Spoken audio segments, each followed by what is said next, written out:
Hello guys, तो कैसे हैं आप लोग। मैं हूं आपका दोस्त विशाल मोरा और स्वागत है आप सभी का हमारे यूट्यूब चैनल विशाल मोरा स्टडी क्लासेस में। तो आज की इस वीडियो में मैं आपके लिए लेकर आया हूं क्लास 10th केमिस्ट्री से तत्वों का आवर्त वर्गीकरण वाले चैप्टर से न्यूलैंड्स का अष्टक नियम। तो देखिए गाइस, न्यूलैंड्स का अष्टक नियम आपके बोर्ड एग्जाम के लिए बहुत इंपॉर्टेंट टॉपिक है। तो गाइस, तो प्लीज़ आप हमारी वीडियो को लाइक कीजिए, कमेंट, शेयर और सब्सक्राइब करना मत भूलिएगा, ताकि आपको आगे भी और भी अच्छे इंपॉर्टेंट टॉपिक मिल सके और बोर्ड एग्जाम में आपको हेल्प हो सके। तो चलिए गाइस, वीडियो स्टार्ट करते हैं। देखिए गाइस, न्यूलैंड्स का अष्टक नियम क्या था। न्यूलैंड्स का अष्टक नियम ये था कि कोई भी जब हमारे तत्व आवर्त सारणी में होते हैं तो पहला तत्व जो होता है वो आठवें तत्व से मेल खाता है। ठीक है, उसके जो गुण होंगे हमारे पहले तत्व के, वो आठवें तत्व के लगभग बराबर होंगे। ठीक है, तो न्यूलैंड्स का अष्टक नियम जो था वो 1866 में दिया। इनका पूरा नाम क्या था? John Newlands. ठीक है, ये अंग्रेजी वैज्ञानिक थे, ब्रिटिश थे। तो इन्होंने 1866 में ये जो अपना न्यूलैंड्स का अष्टक नियम है, ये अष्टक नियम इन्होंने दिया था। ठीक है, तो इन्होंने क्या किया कि परमाणु क्रम होता है, जो तत्वों का परमाणु द्रव्यमान है, परमाणु द्रव्यमान के आरोही क्रम, मतलब बढ़ते हुए क्रम में इन्होंने तत्वों को रखा। ठीक है, तो मतलब जिसका परमाणु भार सबसे छोटा है, या परमाणु द्रव्यमान कह लीजिए या भार कहिए, जिसका परमाणु द्रव्यमान सबसे कम है उसको पहले, उससे ज़्यादा वाले को उसके बाद, और उससे ज़्यादा वाले को उसके बाद, इन्होंने ऐसे लिखा। और फिर इन्होंने लगभग 56 तत्व तक, ठीक है, ओनली 56 तत्व तक इन्होंने, जो 56 एलिमेंट्स थे हमारे 56, इन्होंने उतने ही तत्वों को अपने अष्टक नियम में दर्शाया। और इन्होंने हाइड्रोजन से स्टार्ट किया। ठीक है, हाइड्रोजन से स्टार्ट करके 56 तत्व इन्होंने दर्शाए थे। ठीक है, तो जो थोरियम है हमारा 56वां, उस पर समाप्त कर दिया था। तो क्या होता, जो इन्होंने दर्शाया कि पहला तत्व आठवें तत्व के लगभग बराबर उसके गुण होते हैं। ठीक है, तो चलिए देखते हैं इन्होंने अपनी जो अष्टक नियम के सिद्धांत पर जो सारणी बनाई वो किस तरह की थी। तो देखिए गाइस, ये जो है ये है हमारी अष्टक नियम की सारणी, जो है उन्होंने सारणी तैयार की थी, ये वो है। तो देखिए गाइस, ये है हमारे संगीत के सुर, सा रे गा मा पा धा नी। ठीक है, उसके बाद हमारा फिर से आता है सा। तो सुर होते हैं सा रे गा मा पा धा नी, फिर से क्या बोलते हैं? सा, पा धा नी सा। ठीक है, तो ये हो गए हमारे संगीत के सुर। फिर देखिए गाइस, ये है हमारे तब के तत्व जो उन्होंने अपनी सारणी में व्यवस्थित किए थे।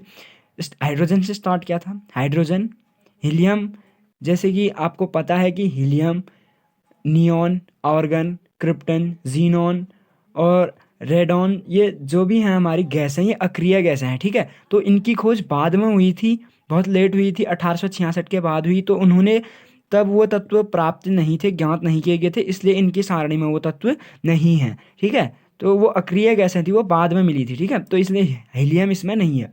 देखिए, hydrogen, lithium, beryllium, boron, carbon, nitrogen, oxygen.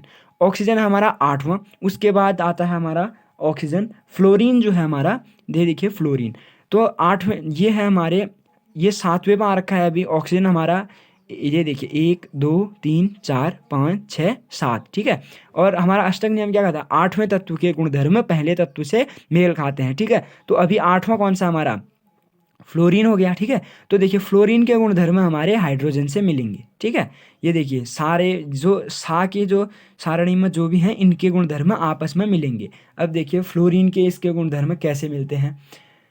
देखिए हाइड्रोजन, हाइड्रोजन के हमारे संयोजकता कितनी है? हाइड्रोजन के हमारे जब हम कोष भरते हैं 2 8 18 32, इस तरह से जब हम कोष भरते हैं, तो हाइड्रोजन के कोष किस तरह से भरे जाते हैं?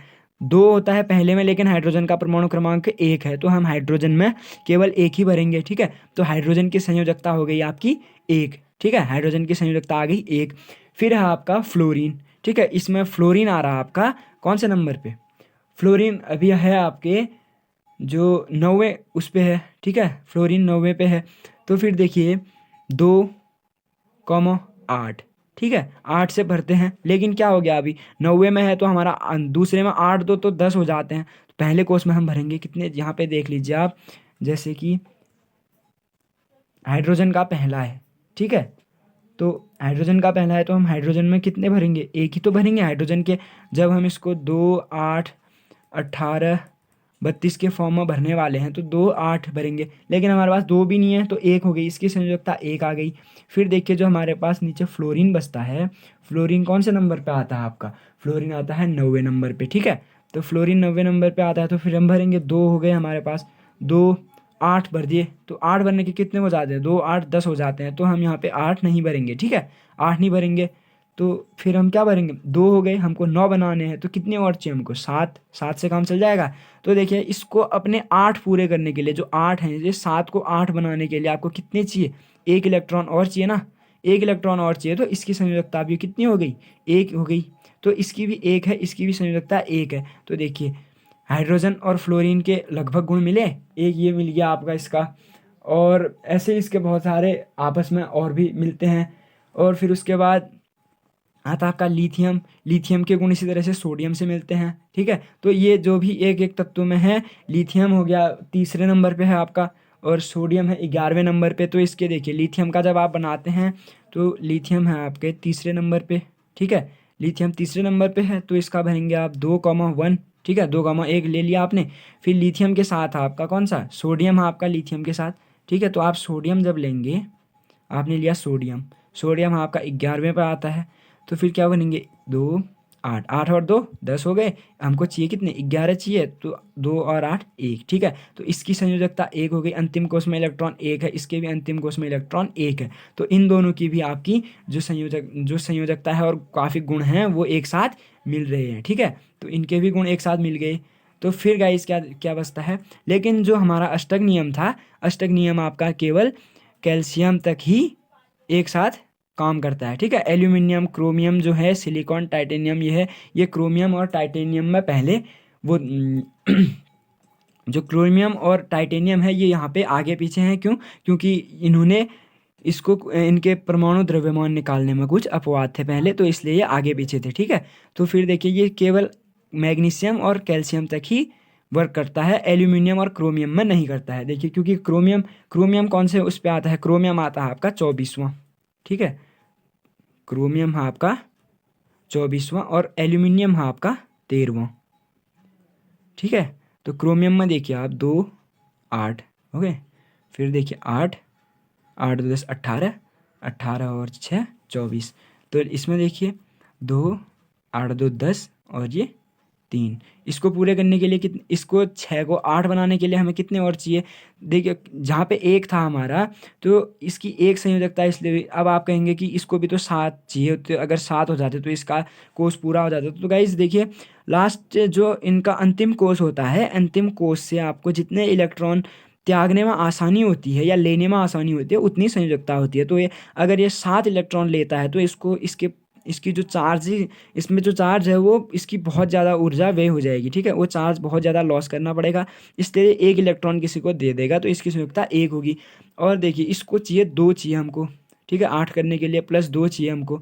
तो ये 2 जो है, ये 2 लेने में आसानी होगी ना, अगर ये 6 छोड़ता है तो फिर इसके यहाँ पे 8 हो जाए तब भी काम चल जाता है, 2 लेता है तब भी काम चलता है। तो 6 छोड़ने का बवाला है, ज़्यादा हो गए 6, तो ये 2 ले लेगा चुपचाप, ठीक है, इसकी संयोजकता इसलिए 2 होगी। तो इसके पास तो 3 है, तो इसको कितने चाहिए, और 5 और चाहिए, तो 5 तो बहुत ज़्यादा है, इसको 5 ये क्या करेगा, लेगा तो किसी से नहीं, तो 3 छोड़ देगा। तो इसकी संयोजकता हो गई आपकी 3, इसकी संयोजकता है 2, इसकी संयोजकता है। तो देखिए क्रोमियम और एल्यूमिनियम के आपके आपस में गुण नहीं मिले, ठीक है, इनके गुण आपके आपस में मेल नहीं खाते हैं, तो यहाँ से आगे के गुण मेल नहीं खाते हैं, इसलिए ये अगर आप इसको जो है जो अष्टक नियम का, हमारी अष्टक नियम की कमियां थी, आप उसमें दर्शा सकते हैं। अष्टक नियम की कमी, ये गाइस जो है अष्टक नियम हमारा इसलिए कहलाता है क्योंकि हमारे ये शुरू के आधार पर है, ठीक है, 8 शुरू के आधार पर है, इसलिए अष्टक नियम कहलाता है। और जो ऊपर दिख रहे हैं आपको डो रे मी, और उसके बाद है डो रे, सॉरी गाइस, डो रे गा मा, सॉरी डो रे, ये जो ऊपर दिख रहे हैं आपको ये है डो रे मी फा सो ल और टी, ठीक है, डो रे मी फा सो ल टी, ये जो हैं ये आपके आउटर कंट्रीज जहाँ के ये थे, जैसे ब्रिटिश थे ये, तो इनके जो वो हैं, हमारे संगीत के सुर ये हैं सारे गामा पा धा नी सा, तो हमने इस पे अष्टक नियम दिखाया, तो इनके सुर इस हिसाब से थे, ठीक है, डो रे मी फा सो ल टी इनके इस हिसाब से थे, तो इसलिए ऊपर ये दिखाए गए हैं। आप बुक में देख सकते हैं, बुक में भी आप देखेंगे तो आपको ये ऊपर मिलेंगे। इनको इसलिए दर्शाते हैं क्योंकि ये इनके अपने सूट थे, इनकी कंट्री के सूट थे, इनकी भाषा के सूट थे, इसलिए इन्होंने ऊपर ये दर्शाया जाता है। ठीक है, तो गाइज देखिए, अब ये तो था हमारा इसका अष्टक नियम कि ये क्या होता है। प्रत्येक 8वां तत्व पहले तत्व से मेल खाता है। ठीक है, और 56 तत्व तक दर्शाए थे 1866 में जॉन न्यूलैंड्स ने। ठीक है, तो ये इसके इम्पोर्टेंट बातें हैं इसमें। और प्रत्येक पहला तत्व 8वें तत्व से मेल खाता है, लेकिन एल्यूमिनियम के और क्रोमियम के बाद नहीं खाता है। ठीक है मेल। और गाइस जो देखिए, इन्होंने जब अपनी अष्टक नियम की सारणी दी थी, तो इन्होंने इस टाइप से सोचा था कि आगे फ्यूचर में जो है और भी तत्वों की खोज नहीं होगी, लेकिन हमारी आगे और फ्यूचर और भी हो गई थी। ठीक है, बहुत सारे तत्वों की खोज हो गई। तब 56 तत्व थे, तो इन्होंने 56 बना लिए, 56 ही रख लिए। लेकिन अब तो 118 तत्व हैं हमारे लगभग, तो 118 तत्व और ज़्यादा खोज हो गई। तो ये अष्टक नियम उसके बाद किसी भी नए उसमें काम नहीं आया, नए तत्व में। और उसके बाद हमारी शून्य समूह की जो अक्रिय गैसें हैं या नोबल गैस जिनको कहते हैं, उनकी खोज हो गई। तो वो भी, तो उसके कारण ये एक दूसरे से, इनके गुणधर्म अब मेल नहीं खाते हैं। तो इनका जो अष्टक नियम था ये अब लगभग उतना काम नहीं करता है। ठीक है, तो फिर देखिए गाइज, ये भी इसके किस में आता है, इसकी कमियों में। तो इन्होंने क्या सोचा था, आगे फ्यूचर में कोई तत्व नहीं मिलने वाला, तो इन्होंने वो भी नहीं किया। और इन्होंने कुछ तत्व ऐसे भी थे जो इन्होंने उल्टे सुलटे रख दिए थे, ये आगे को काम ही नहीं करते थे। ठीक है, तो यही था गाइज आज हमारा न्यूलैंड्स का अष्टक नियम। आई होप आपको समझ में आ गया होगा। इसमें था क्या था कि टॉपिक था पहला तत्व 8वें तत्व से मेल खाता है। ठीक है, इन दोनों के गुण आपस में मिलते हैं, लेकिन एल्यूमिनियम तक इसको 1866 में बनाया था। ठीक है, और उसके बाद जो है आपका इसको किसने बनाया, जॉन न्यूलैंड्स ने। ठीक है गाइस, तो आई होप कि आपको ये समझ में आ गया होगा। अगर आपको कोई डाउट है तो आप कमेंट सेक्शन में क्वेश्चन ज़रूर पूछिए, आपके डाउट्स अगले वीडियोज़ में ज़रूर सॉल्व किए जाएंगे। और गाइज़ प्लीज़ वीडियो को लाइक कीजिए, शेयर कीजिए और कमेंट कीजिए अगर आपको कोई डाउट है। और प्लीज़ गाइज़ चैनल को सब्सक्राइब करना मत भूलिए, ताकि आपको और भी आगे नॉलेजेबल वीडियोज़ मिलते रहें। तो मिलते हैं नेक्स्ट वीडियो में। Good luck for your board exams.